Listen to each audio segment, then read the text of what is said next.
reportage ba nga xamante ne kii di Ndiaké Mbaye jot na ko def daal di tàllal micro askan wi nañu teewlu ay kàdduwam.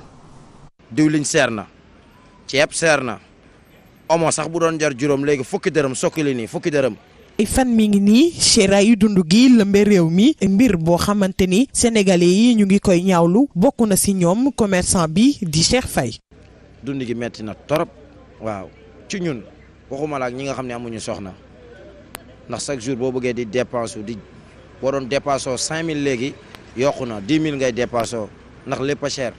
lu doon jar 100 francs def nañ ko 200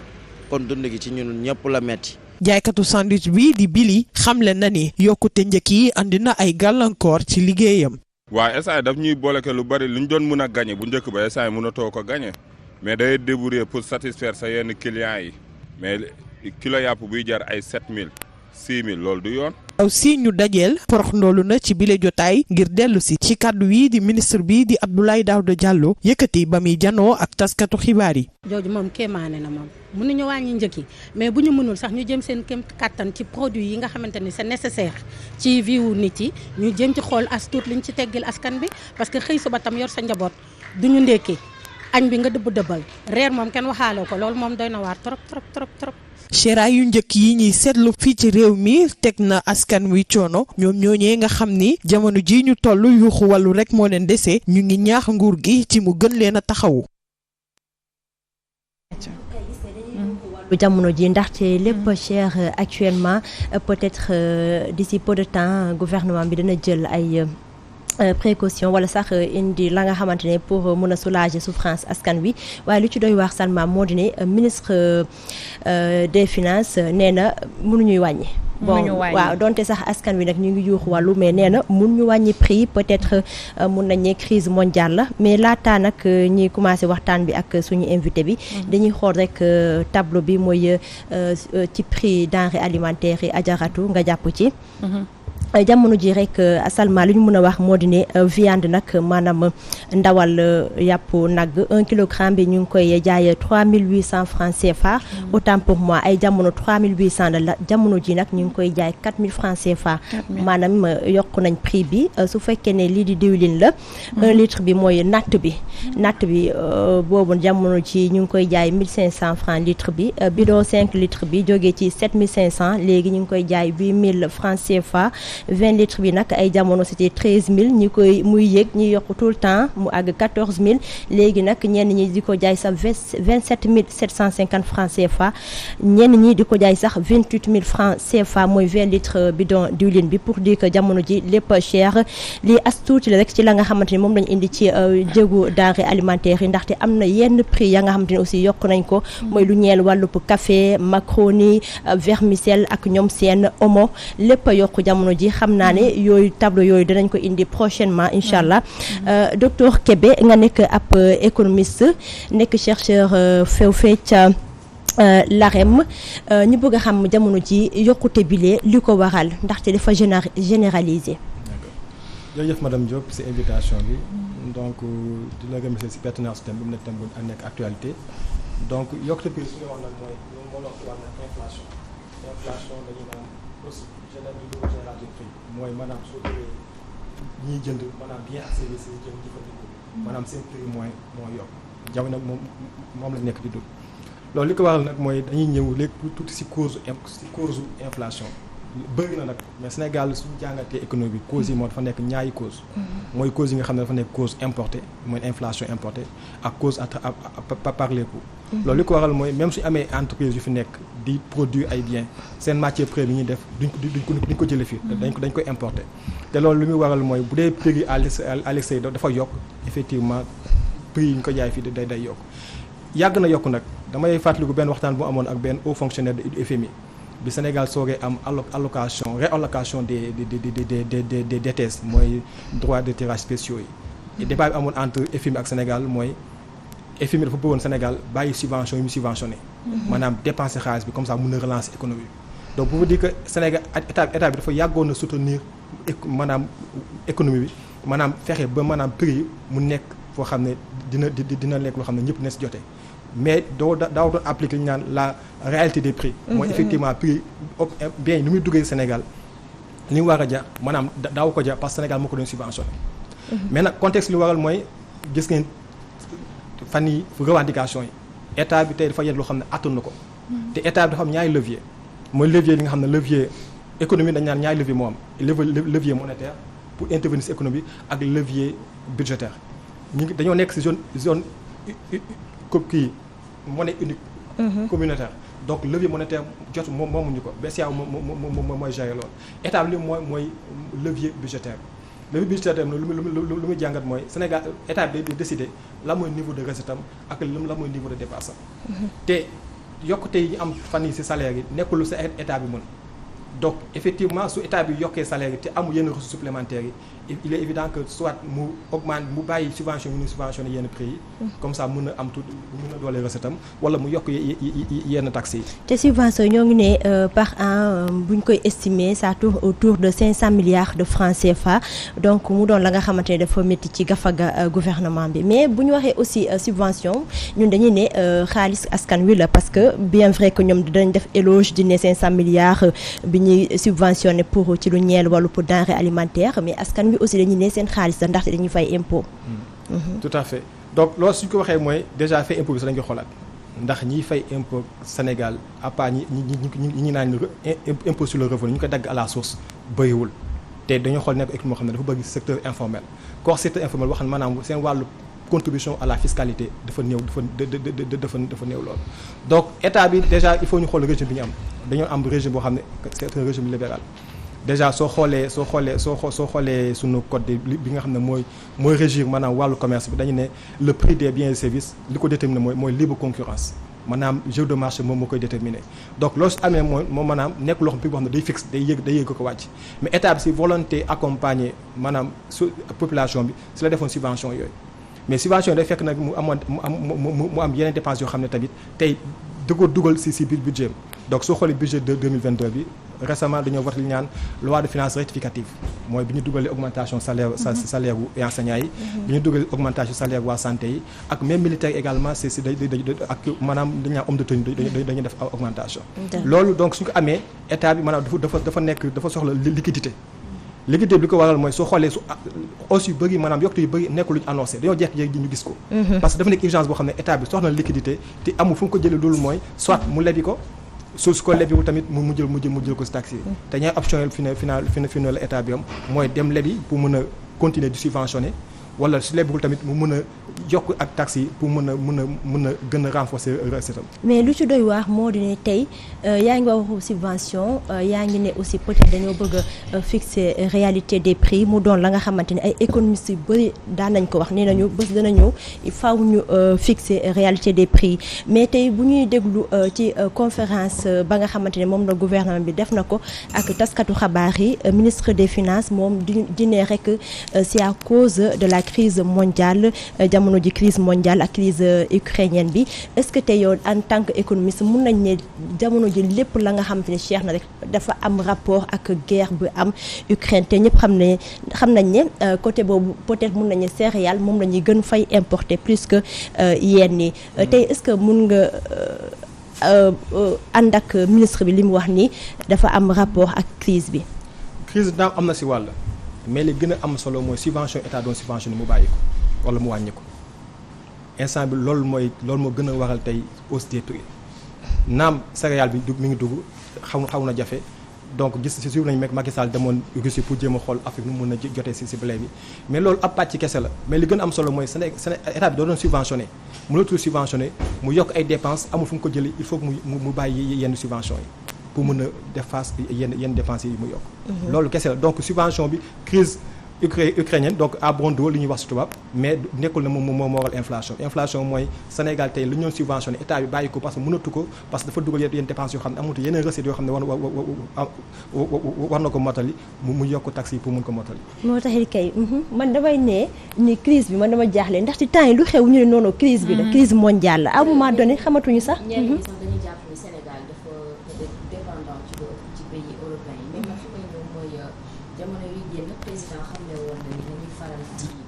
dundee maanaam li nga xam ne moom la ñuy amal ci maanaam moom lañ fi bayee est-ce que du jàppandak bi ci war ci ñi nga xam ne ñooy ak ñi nekk ci wàllu mbay ci réew mi wala sax ci weneen wàllu wi bu leen état Sénégal jàppale woon amaana sax jamono yi jafe-jafe yi askan wi nekkee dina am. donc loolu dañuy dugal ci solution yi. maanaam tey Sénégal ak su situation mu demee ni nan la mën a def ba nga xam ne ñu wàññi suñu dépendance à l'extérieur. est-ce que tamit pexe la li président wax. pexe la mais volonté politique moom moo des parce que tey dañoo gis agriculture dafa sooxee. li mu sooxee mooy déjà ni ñu koy defee moom la ñu dépassé. mooy agriculture maanaam li nga xam ne mooy ñu defee maanaam rudimentaire. tey dañoo war a maanaam gën a moderniser suñu agriculture et puis yokk ressources yi ñu ci def tey dama naan vallée bi tey vallée du fleuve Sénégal ak Casamance war a nekk grenier du Sénégal. et bu ñu fàtte également dañoo nekk ci période boo xam ne dañuy vivre les effets du changement climatique. donc mu nekk loo xam ne tey ndox mi nekkul lu ñu maîtriser maanaam ñetti weeru tawee sa léegi dañ ko xool ci at mi ñetti weeru taw na nga mën a bëgg a dundal loo xam ne maanaam atu réew la. donc loolu dafa néew. donc tant que demoon ba maîtriser maanaam ndox maanaam maîtrise de l'eau pour mën a def sa agriculture mu nekk hivernage wala mu nekk agriculture de contre-saison loolu dina sooxe lu bari. donc doolee suñu agriculteur ba nga xam ne maanaam semence déjà day baax parce que balaa rendement baax il faut que semence baax te semence yi gis nañ semence ni mu demee da ngay jël saako gerte soo ko xollee soo ko tànnee ba tànn soo si amee 25 kilos si la yem. si saako boo xam ne 80 kilos la lay peser. benn bi mooy am na fi entreprise yu produire. mais matière première yi ñu produise suñu jëlee Nescafé sax ñu naan Nescafé yokku na. Nescafé defoo ñu ko fi. Nescafé dañ ko importer ñëw def ko sachet jaay ko. donc ce qui veut dire lu ñu importer su yokkee rek suñu ñëwee mën nañu ko jaay lu néew lu ñu ko yokkee. loolu mooy maanaam inflation par les coûts donc amuñu choix benn aspect mooy li ñu naan import substitution. état bi fan yi def na benn étude bu wane ne am na prix am na produit yu ñuy jëlee bitim réew di ko dugal ci Sénégal mën nañ ko fi defaree. te loolu mu nekk dafa laaj volonté politique nag. mën a am accompagnement suñu industrie. ba nga xam ne li ñuy def ñu mën ko fii defar fii Sénégal mu bañ a nekk annonce politique kese mais mu nekk volonté politique boo xam ne da koy accompagner. ba nga xam ne mu nekk réalité fii Sénégal. ok parce que dégg nañ aussi le ministre comme ni ko Mamou waxee mu mel ni ku def aveu d'échec naan tey ji inflation prix moom mënu ci dara. alors que yow énuméré nga léegi ay solutions parmi tant d'autres loolu bu ñu ko déggee qu'est-ce que ça peut nous faire ñun en tant que sénégalais bi nga xam ne suñu loxo jotul suñu ginnaaw. donc soo ne solution dañu naan solution à court terme ak solution à long terme. li ma wax nii dafa nekk solution à long terme yi nga xam ne il faut ñu tëgg ko. maanaam mu nekk politique boo xam ne dañ koy déglu ci at yu yàgg mu joxe résultat. mais du ay effets dangereux yoo xam ne dañuy ñëw dañuy ak kii. nawet day jege ñu ne voilà jox nañu secteur bi 70 milliards. 70 milliards boo xam ne tey soo xoolee même campagne agricole bi ñiy dem di jënd gerte gi ci population bi. maanaam ay intermédiaires la ñu nekk. maanaam dañuy dem jël gerte gi ci population bi dem jaay ko ba pare di daw di daw ak mbéykat yi ci seen xaalis. donc pour dire ça même ñoom ni ñu koy jaay du nekk prix boo xam ne dafa du baax. parce que campagne bala ñu ko lancé déjà dina fekk récolte ñu commencé récolter. donc kàddoom yooyu c'est compréhensible selon vous. parce que moom mooy yow mbir mu set moo xam ne état bi xam na lu état bi attan ak lu mu attanul. te xam na ne état bi da doon subventionné te instant subvention bi état doon def dafa yokk. man du produit kese même électricité dafa yokk. man damay oyofal la laay jënd. mais la ma daan jënd li ma doon am en terme de kilowatt mais dafa néew léegi. mu nekk loo xam ne gars yi baa ñu xel te électricité état bi da ko subventionné donc pour dire que état bi wàññi na foofu loxoom wàññi na subvention bi. pour mën a dooleel budget. non la xamu fu ñuy jëm ndaxte c'est vrai li mu waxu courant bi aussi boobu jot naa ci information bi pour dire que d'ici peu de temps rek askan wi dinañ nemmeeku ab yokkute ci njëgu courant bi aussi maanaam gannaaw dund gi ci denrées alimentaires yi courant aussi dana cher mais ñu gis ne super bi aussi ñu yokk prix bi boobu moom mun nañ ne crise bi la wala super bi tamit da ngay xool seen condition lañ ko yokkee dañoo xëy rek ñu ne dañ koy yokk lundi xaw ma minuit la lay dugg léegi dawal oto daal yombatul de donc pour te dire que maanaam dafa nekk crise de liquidité maanaam état soxlaa xaalis daa il faut que mu wut ko nekkul donc annonce mu ne annonce yoo xam ne nekkul mën nañu ko yokk ñu ne fii dans 2 mois 3 mois donc ñu comprendre ne état bi ngi si position boo xam ne voilà mu xaw a lees bopp nit ñi mais xëy à l'espace d'une semaine ñu ne dañuy yokk essence bi mu nekk loo xam ne dafa doy waar parce que état bi dafa nekk si crise de liquidité boo xam ne faaw mu jël xaalis naam baril bi instant bi ak guerre bi peut-être mën nañu ne ni nga ko doon jëlee demeetu noonu mais nekkul explication bi nga xam ne moo wax li wax mooy Sénégal dafa soxla liquidité c'est la simple explication soxna la xaalis il faut am fu mu ko jëlee il faut ma xool pot yi nga ko wate donc loolu tax laalu carburant parce que xam na su laalee carburant tey su xoolee majorité des Sénégalais yi dox ak transport bi carburant kii bi gasoil la ñuy doxee donc su ko laaloon coow gën a am donc li mun am mooy xaw a ciblé augmentation bi ne damay taxer essence bi parce que essence bi peut-être ñi koy yor di ko dawal peut-être xaw nañu nekk privé kii xaw nañu bëriwuñu comparé ak ñi yor gasoil. kon aussi mbaa jotut ñi xeex dëggantaan lii di corruption waaye aussi wàññi train de vie de l'État. loolu kay yàgg nañ ko wax c'est-à-dire que tey soo xoolee tey li gën a maanaam naqari population mooy maanaam benn côté dañuy gis dundu bi metti na benn côté maanaam dafa am ñaari Sénégal yoo xam ne maanaam seen bi dund bi metti na si ñoom loolu. suñu añee duñu reewal suñu ree duñu ndekki ñoo xam ne maanaam dépense 1 million 2 millions 3 millions du dara si ñoom. te loolu mooy jafe-jafe état c'est-à-dire tey suñu ne am nañu croissance de tant pour cent te maanaam si dundu ni Sénégal yi feeñu si. maanaam day indi jafe-jafe te li gën a mën taal réew mooy inégalité. mën nañu ne suñu ne pauvreté baax na suñu ne pauvreté peut-être mën na bañ a metti parce que bu dee ñun ñëpp ñoo bokk li ñuy dundee ku nekk moins de $1 par jour peut-être mën na bañ indi yenn tension yi. mais li ñu tension mooy inégalité te inégalité fi mu ne maanaam dafa nekk di creuser wu. maanaam diggante ki am ak ki ñàkk maanaam écart bi dafa am doole lool ba nga xam ne tey mën na taal réew. donc yàlla moo ñu musal boobu léegi maanaam parce que li am fii moo am yeneen pays xool nañu Liban la fa am inflation moo xam ne ay 400% la ñuy dégg donc pour dire que inégalité yi donc suñu inégalité ñu ne affaire bonne gouvernance ça ñu fexee ba tey maanaam ñu yori xaalisu Sénégal bi maanaam ñu gën ko sellal mu gën a am transparence ba nga xam ne tey Sénégalais bu nekk su amee su gisee hausse ne appliqué normal parce que état bi maanaam mi ngi si waslu ak. dëgg Gomis avant ma lay jox kàddu gi lenn laa doon fàttaleeku maanaam pour dire que man jusqu'à présent loolu daf may reetaanloo sax dama yàlla baal mooy par exemple Soudan buñ ne yokkute mburu moo tax sax ñuy wàccee seen président pour dire que yokkute dafa doon la nga xamante ne war nañ ci bàyyi xel bu baax a baax waaye aussi inégalité ñu xeex ko Gomis. voilà professeur man li ma la bëgg a laaj mooy lenn sànq da nga doon ne solution court terme solution long terme bii nag dama koy jëlee solution long terme waaw est-ce que loolu tey jii gaz bi ak pétrole bi nga xam ne feeñ na ñu ngi koy exploiter est-ce que loolu mën na régler maanaam mën na équilibrer sunu maanaam économie waaw. am nañ si yaakaar ndax lu ñu am si yaakaar mooy Sénégal état mi ngi jël ay devant maanaam te soo gisee suñuy wootee benn loi bu mel ni contenu local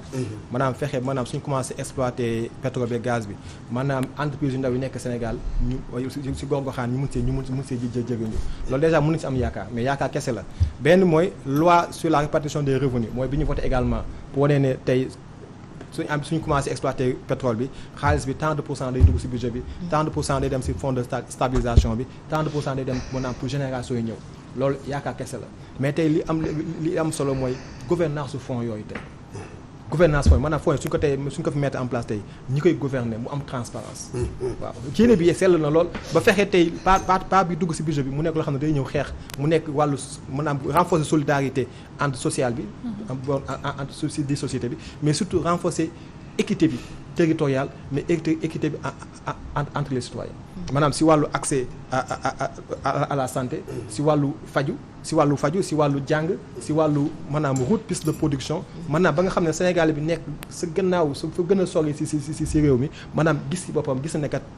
pétrole bi kat ñu ko exploité man maa gis sa bopp mais bu dee ay effet d'annonce la mu ñëw ñu créer ay fonds mu mel ni comme fonds yu fi nekk déjà nga xam ne maanaam transparence bi amul gouvernance bi demeewul noonu donc du am solo bu si li ñuy def te li gën a am solo mooy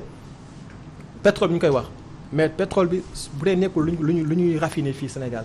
mën na bañ am maanaam mu créer benn chaîne de valeur te li am solo mooy pétrole am chaîne de valeur c'est-à-dire te économie mën a jëriñu si pétrole mooy chaîne de valeur pétrole maanaam de l'exploitation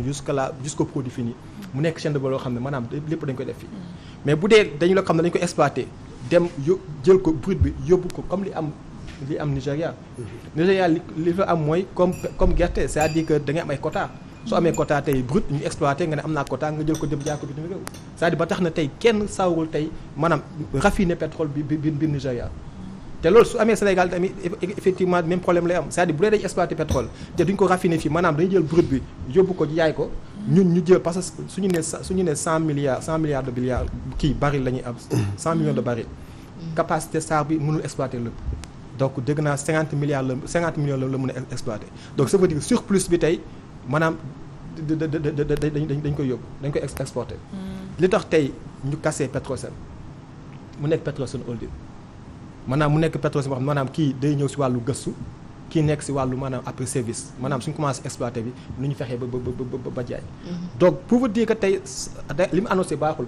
parce que su amee service rek donc ça veut dire ñi ngi waajal loo xam ne tey ñi ngi préparé ay politique yoo xam ne tey dañuy bëgg ñu mën a intervenir dugg si maanaam si wàllu exploitation bi si wàllu commercialisation pétrole bi te loolu su amee rek ay wàllu quota la indi maanaam kii laay jox temps pour mu dem jaay te loolu su amee maanaam Sénégal maanaam day gën a yaxanal en fait day gën a sooxeel suñu wàllu gouvernance donc yaakaar lañ si am mais pour le moment ñi ngi toog di xool di espérer mbir nañu renforcer wàllu gouvernance si wàllu woowu. te n'est-ce pas normalement tey pétrole bi bu ñu ko exploité comme ni mu ko waxee salaire yi dana yokku éducation bi dana jaar yoon infrastructure yi dana gën a baax mais aussi mun nañ ne côté santé bi askan bi maanaam li ñu war a fay ci santé bi dana wàññeeku kon li ñu bu ñu la déggee ni dafa mel ñun la nga xamante ñu ngi koy commencé di ko rêver est-ce que rêve boobu dana réaliser.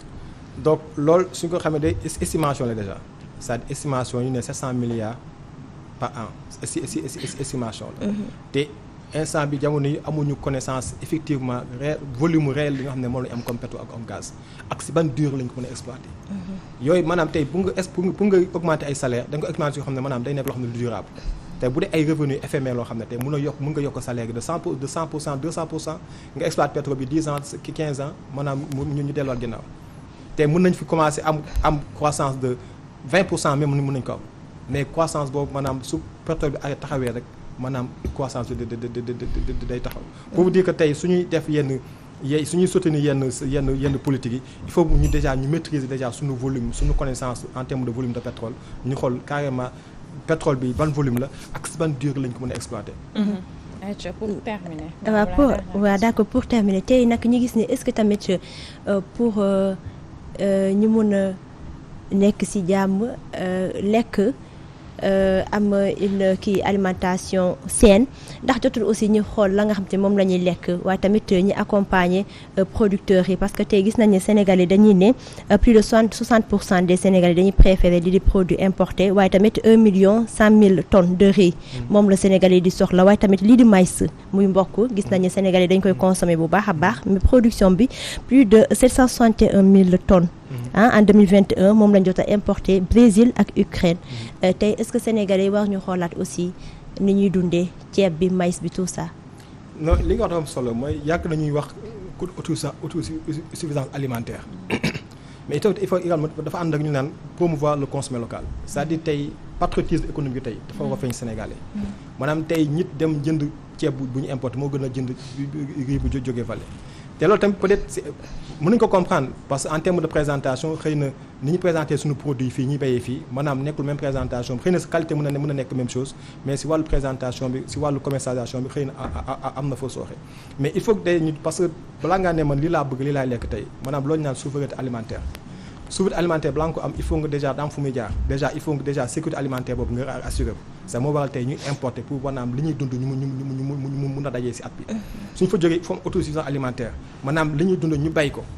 suñ fa demee ba jóg fa nag léegi naan souveraineté alimentaire maanaam ku nekk lekk li nga bëgg mais yaakaar naa sori nañu foofu loolu donc fi ne li ñu war gën a dooleel mooy suñu sécurité alimentaire bi xëy na ñu ngi siy dox mais après suñ fa jógee ñu maanaam ñu dooleel suñu autosuffisance alimentaire ba nga xam li ñuy dundee ñun ñu bay ko fi